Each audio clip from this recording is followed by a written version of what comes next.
Assalamualaikum warahmatullahi wabarakatuh. Untuk mata kuliah pengantar laboratorium medik pada pertemuan hari ini ialah organisasi dalam pengelolaan laboratorium medik. Nah, yang pertama yang akan kita bahas adalah prinsip dasar dari laboratorium medik. Di sini sebelum kita mempelajari tentang apa itu laboratorium medik dan apa itu jenis-jenis dari laboratorium medik, kemudian struktur organisasi dan staf-staf yang bertugas di dalam laboratorium medik, maka adik-adik bisa belajar dulu tentang istilah umum yang biasa digunakan dalam laboratorium medik. Nah, istilah umum ini kan ada banyak ya. Nanti bisa kalian baca-baca dan dipahami biar kalian familiar dengan istilah-istilah yang digunakan biasanya di laboratorium medik. Itu ada apa saja ya. Misalkan ada antikoagulan, kemudian ada bahan kontrol, ada kalibrasi.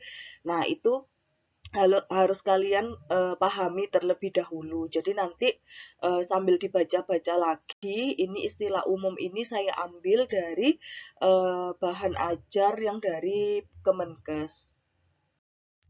Ini juga masih istilah umum, nanti bisa kalian pelajari ya, dibaca-baca sendiri untuk istilah umumnya. Nah, ini juga masih istilah umum, jadi ada banyak poin ya tentang istilah umum yang harus kalian pelajari. Di sini ada serum, spesimen. Nah, itu bisa kalian pelajari dulu apa itu serum, apa itu spesimen ya. Ini adalah kata-kata atau vocabulary ya yang umum digunakan di laboratorium medik. Jadi harus kenal dulu istilahnya baru nanti kita belajar untuk di dalamnya.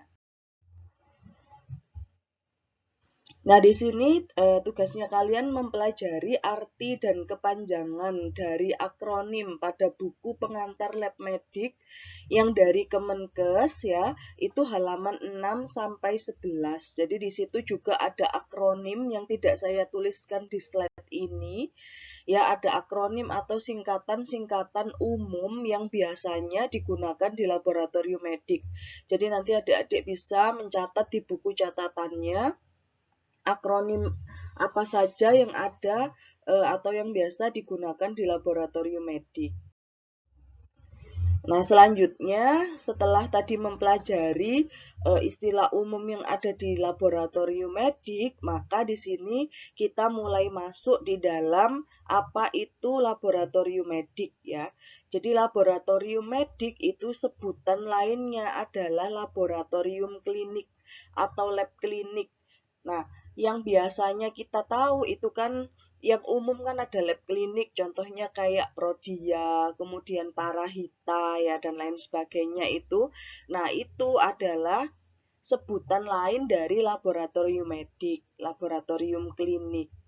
Ya, kemudian di sini pengertiannya dari beberapa pengertian laboratorium medik atau laboratorium klinik itu adalah tempat yang di dalamnya terdapat instrumen, peralatan, serta bahan dan reagensia yang digunakan untuk pemeriksaan laboratorium dengan menggunakan spesimen biologis sebagai penunjang diagnosis penyakit dan pemulihan kesehatan. Jadi intinya kalau ada kata-kata atau orang tanya tentang apa itu bedanya laboratorium medik atau laboratorium klinik dengan laboratorium lainnya adalah kalau di laboratorium klinik itu dia fungsinya untuk pemeriksaan yang bertujuan untuk mendiagnosis, penegakan diagnosis penyakit. Ya, jadi untuk menegakkan diagnosis penyakit ya membuat dokter itu biar lebih yakin lagi diagnosisnya itu benar, maka harus dilakukan pemeriksaan ya, pemeriksaan laboratorium klinik. Tujuannya adalah penegakan diagnosis atau penunjang diagnosis. Nah, di laboratorium medik atau laboratorium klinik, ini peralatannya juga banyak ya. Ada pasti kalau namanya laboratorium kan pasti menggunakan instrumen, peralatan gelas ya dan juga menggunakan reagensia.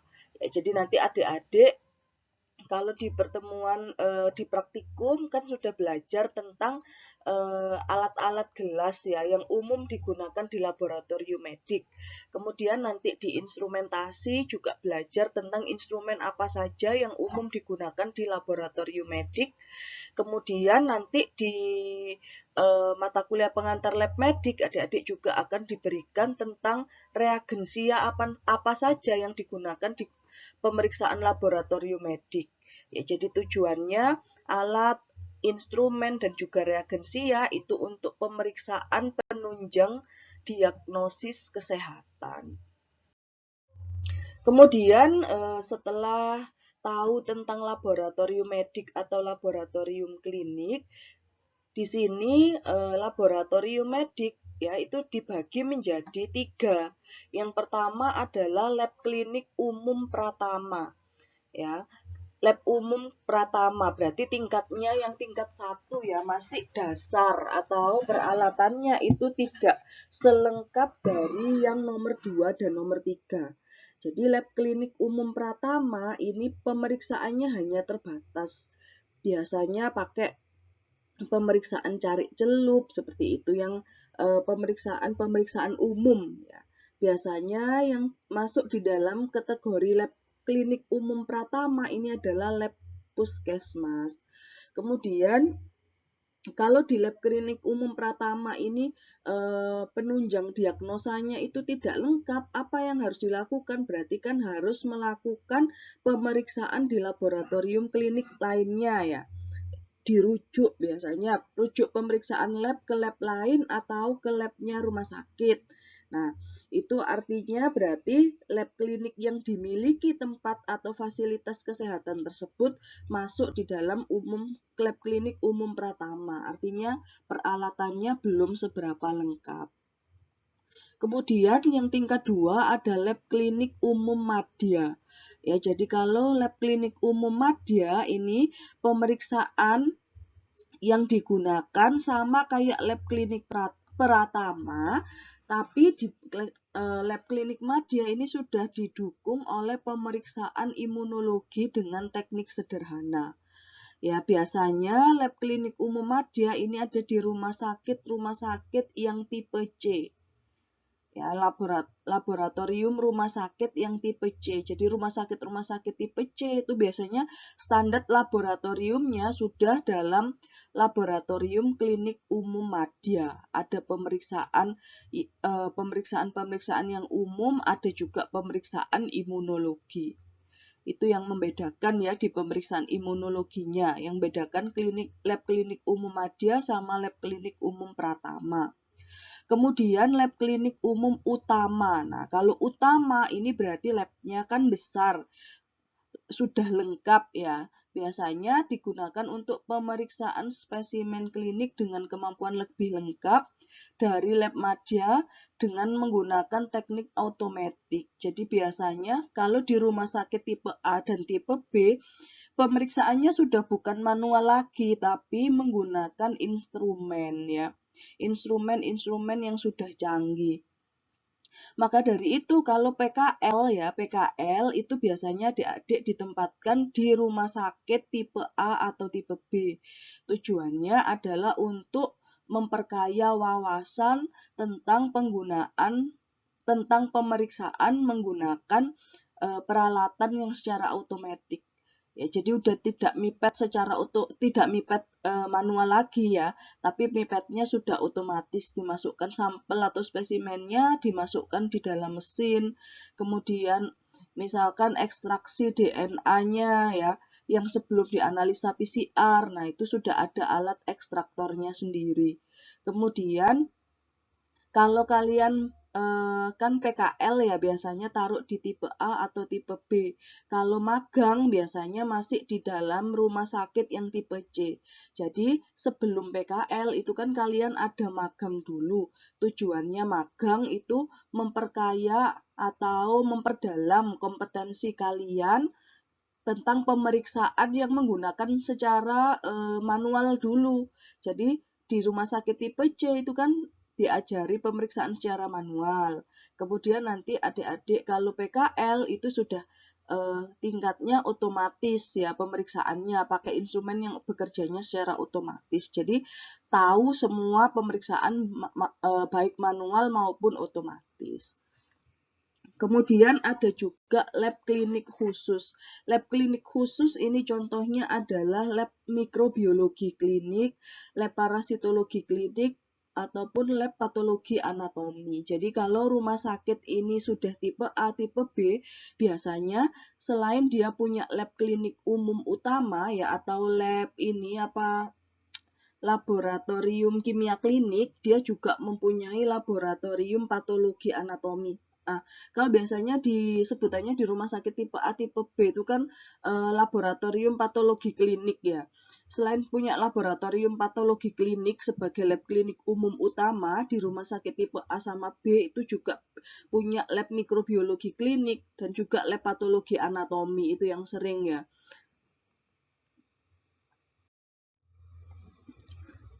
Kemudian terkait dengan laboratorium medik ya, terkait dengan pengelolaan laboratorium medik, maka di sini harus ada kebijakan tentang laboratorium medik.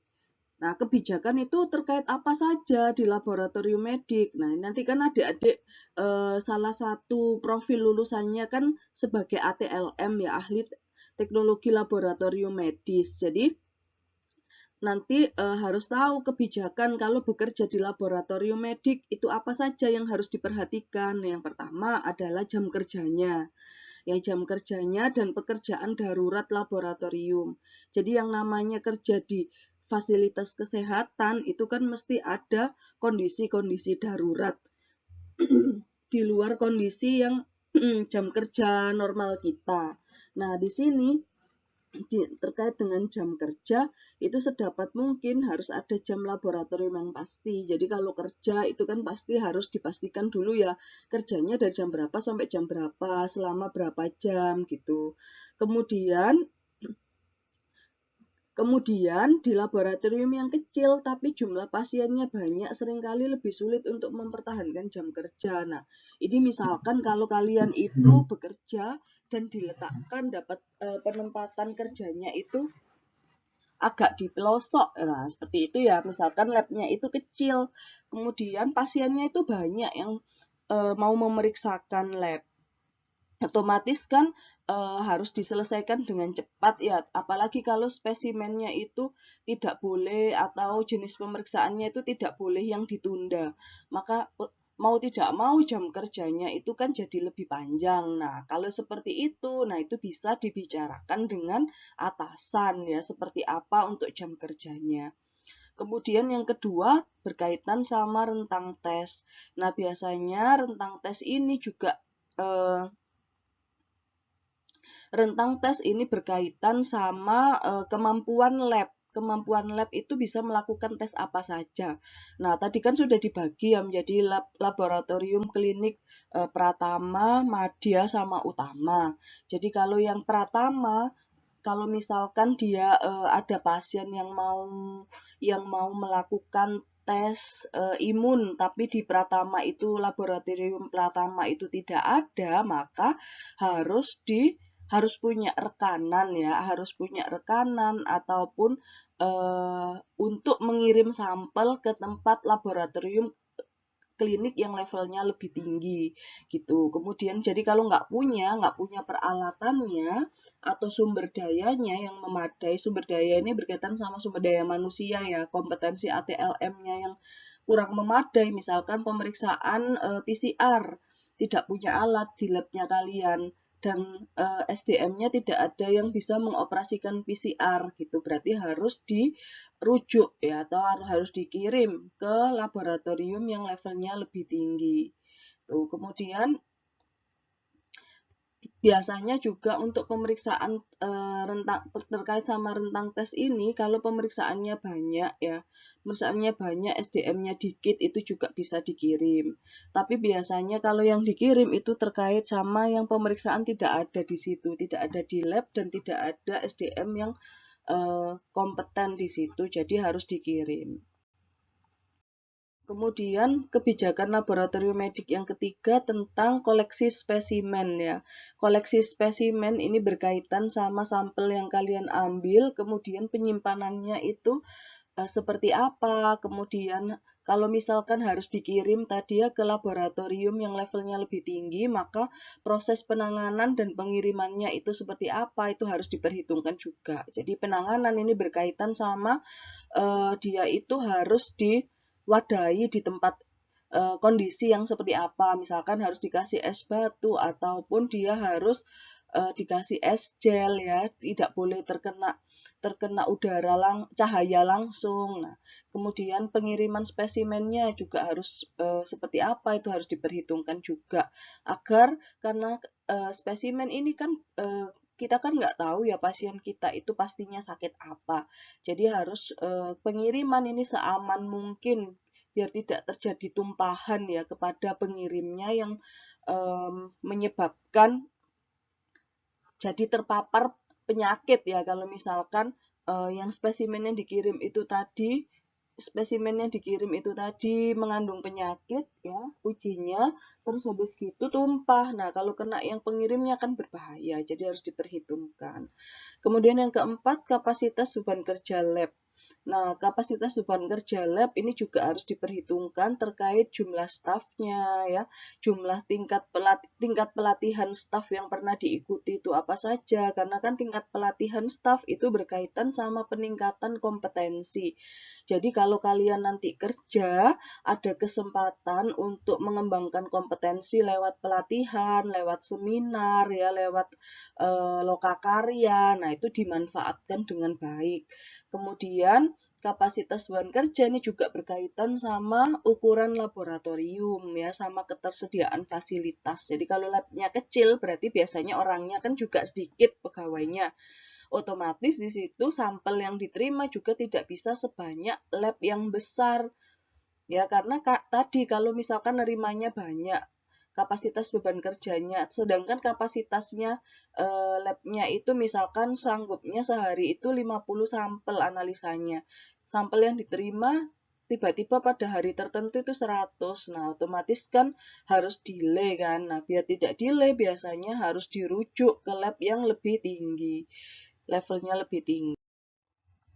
Kemudian ini etika bekerja di laboratorium. Nah, adik-adik nanti juga akan ada mata kuliah khusus tersendiri tentang etika profesi dan hukum kesehatan ya. Kalau di TLM berarti etika profesinya bekerja di laboratorium dan terkait hukum kesehatannya itu gimana? Baik itu hukum tentang ATLM ya untuk melindungi diri sebagai ATLM dan juga hukum tentang privacy dari pasien.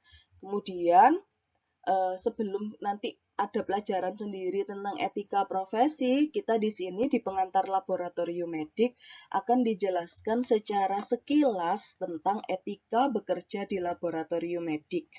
Yang pertama adalah tempatkan kesejahteraan dan pelayanan orang sakit di atas kepentingan Anda sendiri. Nah, poin yang pertama ini adalah mengutamakan kepentingan umum ya di atas kepentingan pribadi.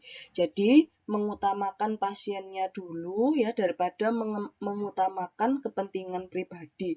Nah, untuk poin 1 ini nanti kalau adik-adik lulus itu kan ada sumpah profesi ya. Salah satu poinnya ada di yang poin A ini. Kemudian yang B, jangan mengungkapkan hasil pemeriksaan kepada pasien atau orang yang tidak berwenang. Jadi harus merahasiakan hasil pemeriksaan dari pasien. Nggak boleh misalkan pasien A ini tetanggaku yang periksa. Oh ternyata itu kena penyakit HIV terus disebar-sebarkan. Nah itu kan tidak boleh ya. Karena yang B ini juga sama. Poin B ini juga ada di dalam sumpah profesinya nanti kalau kalian lulus. Jadi tidak boleh mengungkapkan hasil pemeriksaan kepada orang lain ya kecuali diminta di dalam persidangan. Jadi kalau misalkan ada kasus khusus yang meminta kalian itu menjadi saksi ahli, baru itu yang boleh diungkapkan di persidangan untuk kebutuhan penyidikan. Gitu. Jadi tidak boleh nyebarkan sembarangan. Kena hukumnya ya. Hukumnya kalian sebagai ATLM itu ada hukum kesehatannya. Tuh. Kemudian yang C, bersikap simpatik dan berilah perhatian pada orang sakit dan keluarganya. Nah, kalau kerja di lab kan menangani orang sakit sama keluarganya ya. Berarti bersikap simpatik, nggak boleh yang terus tertawa-tertawa, padahal yang dihadapi kan orang sakit. Nah, itu harus diperhatikan etikanya. Kemudian yang D, perlakukan hasil pemeriksaan dan informasi pasien Anda dengan kerahasiaan yang ketat. Ini tadi yang berkaitan sama B ya. Jadi yang B itu nggak boleh ngomong-ngomong, yang D ini apalagi menyebarkan hasilnya, difotokopi, disebarkan. Nah, itu nggak boleh. Kemudian yang E, menghormati rekan kerja dan bekerja secara harmonis.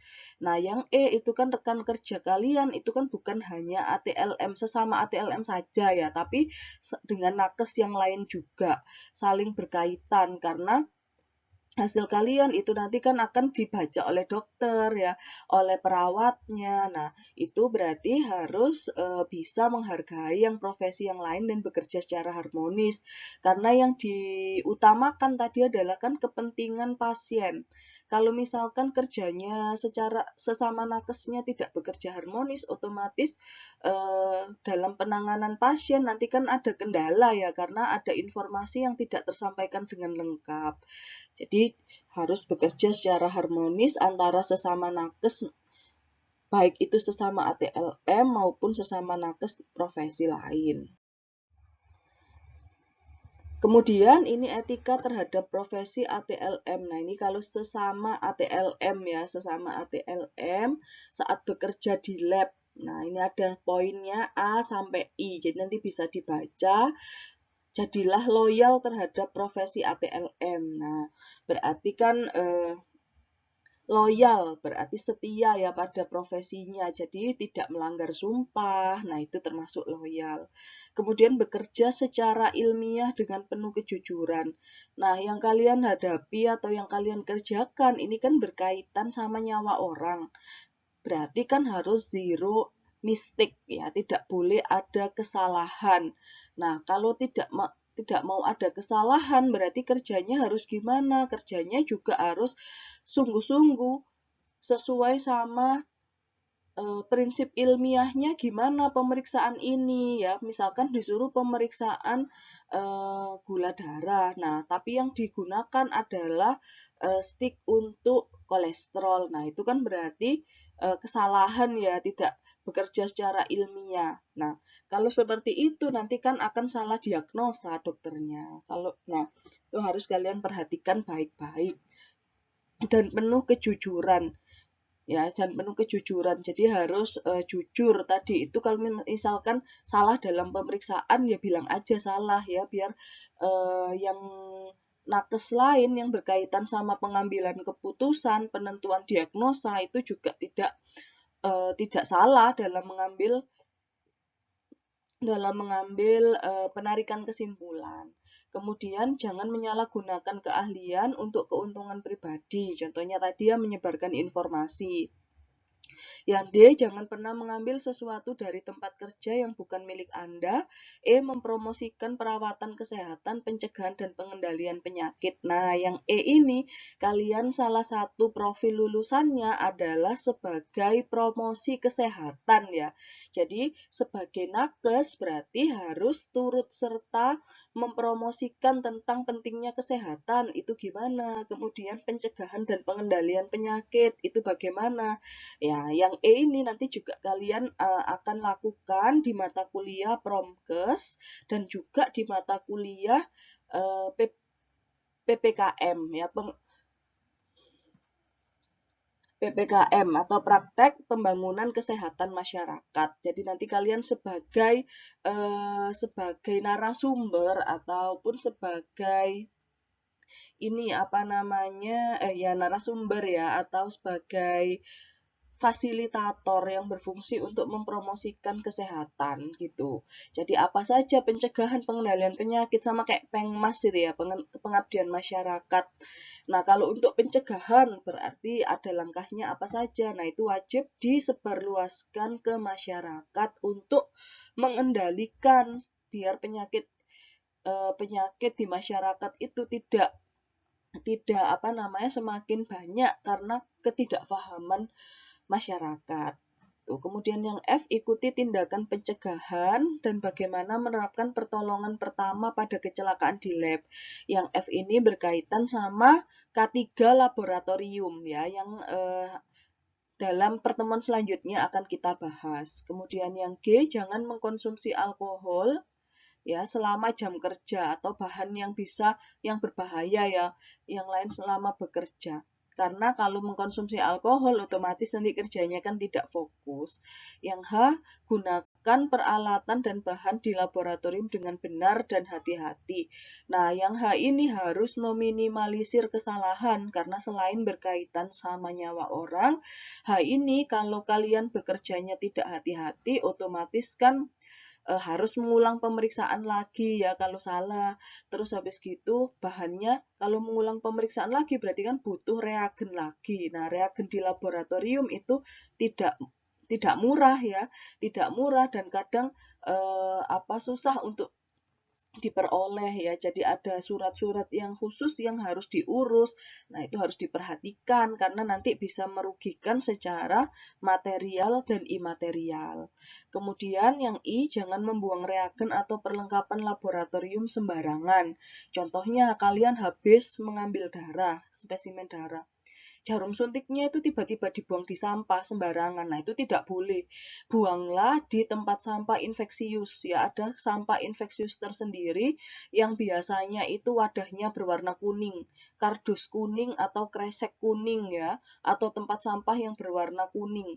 Nah, kalau di laboratorium biomed ya, nanti kalau kalian praktikum di biomed itu ada kardusnya tersendiri. Jadi tidak boleh membuang limbah medis di tempat sampah umum. Nah, kalian misalkan ini ya habis ngambil darahnya temannya, jarumnya itu dibuang di tempat sampah yang di depan ruang kelas. Otomatis nanti pas OB-nya membersihkan ya, petugas kebersihannya itu membersihkan. Nah, kalau ketusuk gimana ya? Kan bahaya. Jadi harus dibuang di limbah medis, sampah medis.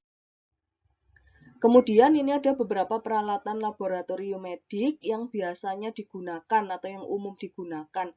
Beberapa ini akan kita pelajari di instrumentasi 1 dan beberapa kita pelajari di instrumentasi 2. Seperti mikroskop, ini kan sudah kita pelajari di instrumentasi 1.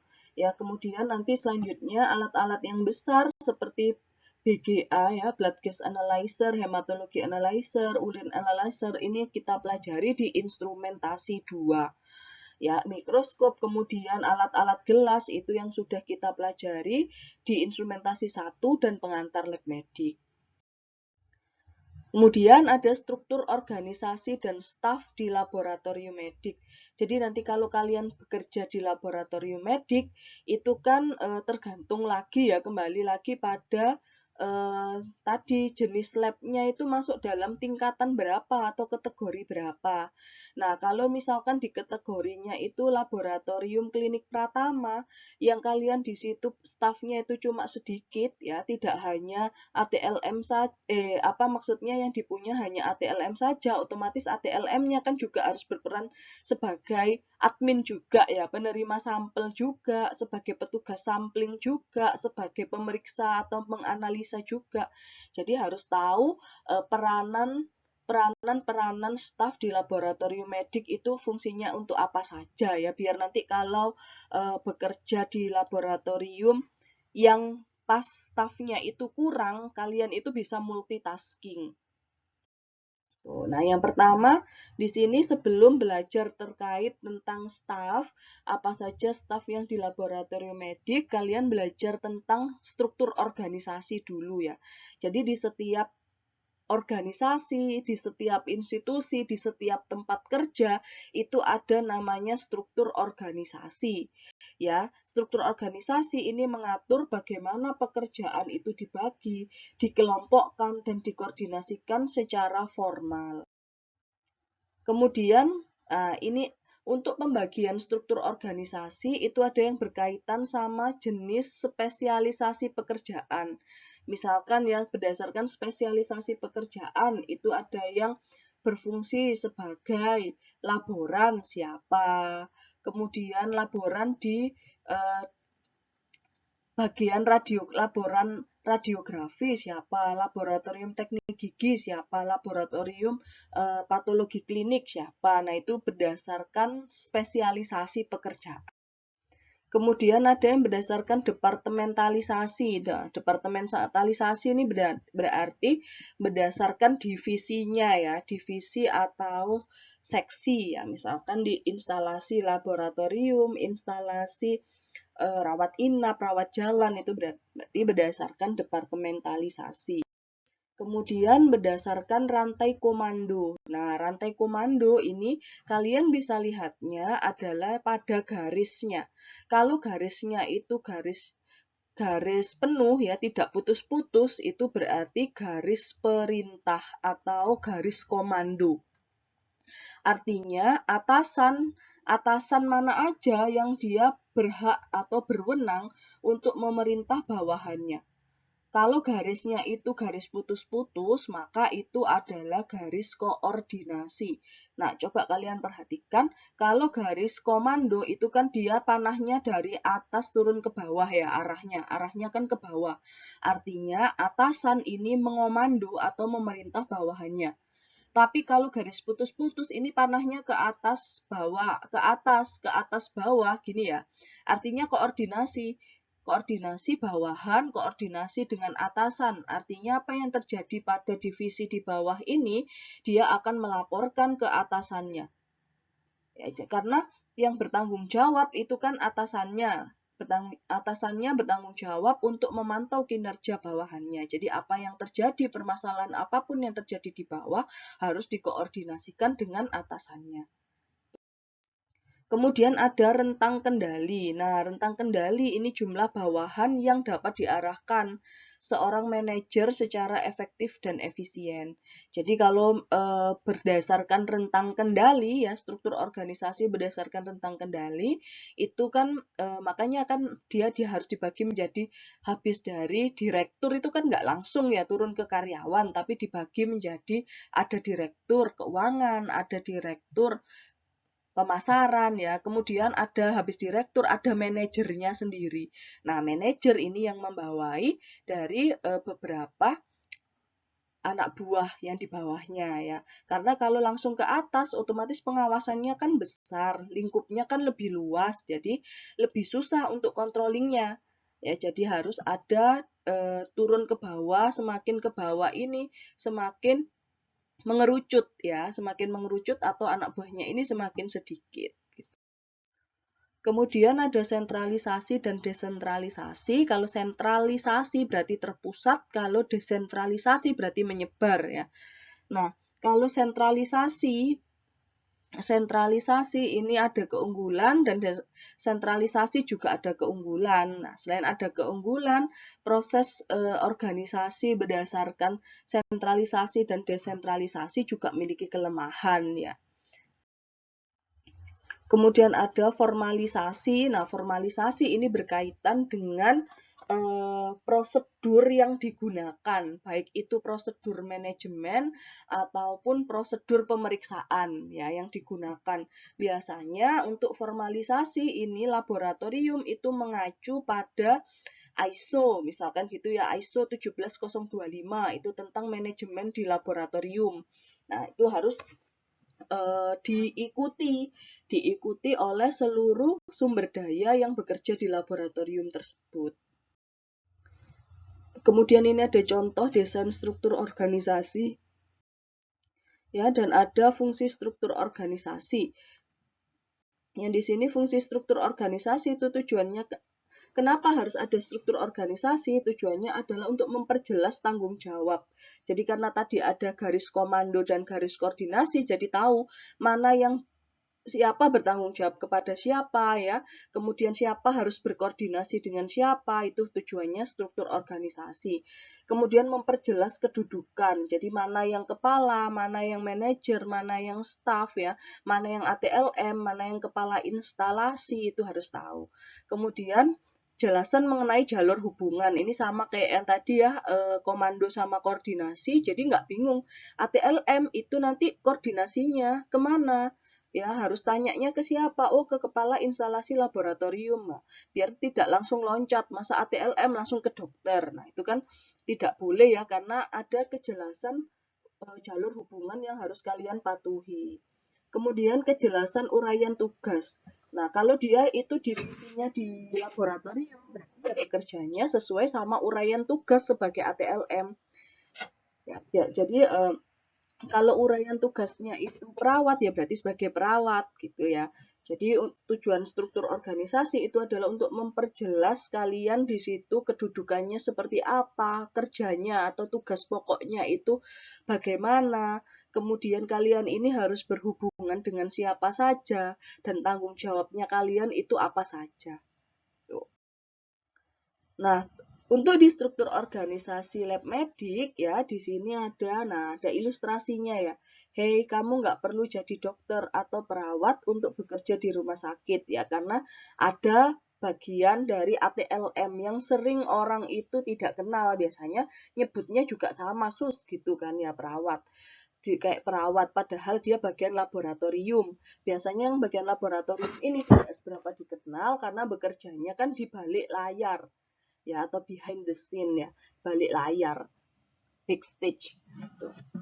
Kemudian untuk mengetahui posisi atau kedudukan seorang ATLM, mari dilihat dulu ini ada Permenkesnya tentang profesi ATLM.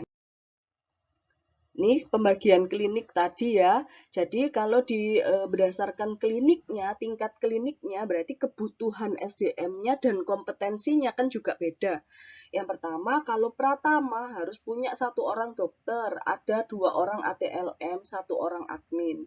Nah, kemudian kalau Madya berarti harus punya SPPK, spesialis patologi klinik, sebagai penanggung jawab. Kemudian harus punya 4 orang ATLM. Kalau klinik Madya ini kan lebih tinggi tingkatannya, jadi sampel yang diterima kan lebih banyak. Otomatis tenaga teknisnya juga harus lebih banyak. Ya, bisa saja klinik Madya ini shift-nya itu shift 2, bekerjanya di 2 shift atau bahkan 3 shift ya. Jadi harus stafnya lebih banyak. Kemudian kalau di klinik utama dia harus punya 1 orang dokter spesialis patologi klinik sebagai penanggung jawab. Kemudian harus punya tenaga teknis 6 orang ATLM yang 2 diantaranya punya sertifikat mikrobiologi. Ya, jadi kalau sertifikat mikrobiologi, sertifikat flebotomi, sertifikat patologi anatomi itu kalian sebagai ATLM itu ada sertifikasi sendiri atau pelatihan sendiri yang harus kalian ikuti buat menunjang karirnya kalian. Ya, jadi nanti kalau punya kesempatan seperti itu di tempat kerja harus dimanfaatkan dengan baik ya. Kemudian ini lab mikrobiologi klinik ya. Kalau lab mikrobiologi klinik juga harus menanggung jawabnya. Kalau patologi anatomi harus dokter spesialis patologi anatomi ya. Jadi struktur organisasi lab medik ini ada penanggung jawab sama teknis dan adminnya. Nah, jenis atau tingkat kompetensi dan juga jumlahnya itu tergantung pada level labnya tadi ya. Kalau lab mikrobiologi klinik sama patologi anatomi ini sudah jelas dia adanya di laboratorium atau rumah sakit tipe B dan tipe A. Ya, labnya yang besar sudah punya mikrobiologi klinik sama patologi anatomi, otomatis di situ harus ada dokter SPMK sama SPPA. Kemudian ini petugas dari staf laboratorium medik ya. Nanti sebagai ATLM tugas dan tanggung jawabnya itu apa saja. Nah, ini bisa kalian baca lagi ya karena banyak ya. Jadi ada menyusun rencana kerja itu termasuk tugasnya ya, pola dan tata kerja, melakukan pelayanan, pengawasan, konsultasi ya. Konsultasi terkait yang lab maksudnya itu menjelaskan secara umum karena kalau secara khususnya itu harus dokter ya yang menjelaskan. Kemudian ini ada 3 pilar utama yang berkaitan dengan mutu. Nah, kita bekerja kan harus quality ya, mengutamakan quality. Artinya kalau kita tidak berkualitas, maka hasil pemeriksaan kita itu dia diragukan. alias tidak valid. Jadi gimana caranya biar kita mengutamakan kualitas? Berarti harus pada kualitas. Nah, apa saja laboratorium kesehatan itu eh, kualitasnya ini diakui, pelayanannya, standar pelayanannya harus diperhatikan. Kemudian analis kesehatannya dia harus kompeten ya, kompetensinya. Untuk itu kalau di TLM sebelum lulus kan harus uji ini dulu ya, sebelum lulus dan wisuda harus lulus uji kompetensi dulu. Ya, mayoritas nakes kan sekarang harus lulus uji kompetensi dulu baru boleh wisuda ya, karena berkaitan sama ini. Kalau misalkan nakesnya saja tidak kompeten, kalian lulus itu tidak kompeten, nah otomatis tempat kerjanya kan juga tidak mau menerima orang yang ini orang yang kompetensinya masih diragukan. Nah, otomatis harus kompeten ya, harus kompeten, kemudian SDM-nya kompeten, pelayanannya bagus, kemudian organisasinya itu terstruktur dengan baik, maka otomatis ini akan menunjang kualitas hasil pemeriksaan juga. Tuh. Terima kasih untuk pertemuan hari ini. Sampai sini dulu. Apabila ada yang mau ditanyakan, kita bisa didiskusikan di grup WhatsApp. Saya akhiri dulu. Wassalamualaikum warahmatullahi wabarakatuh.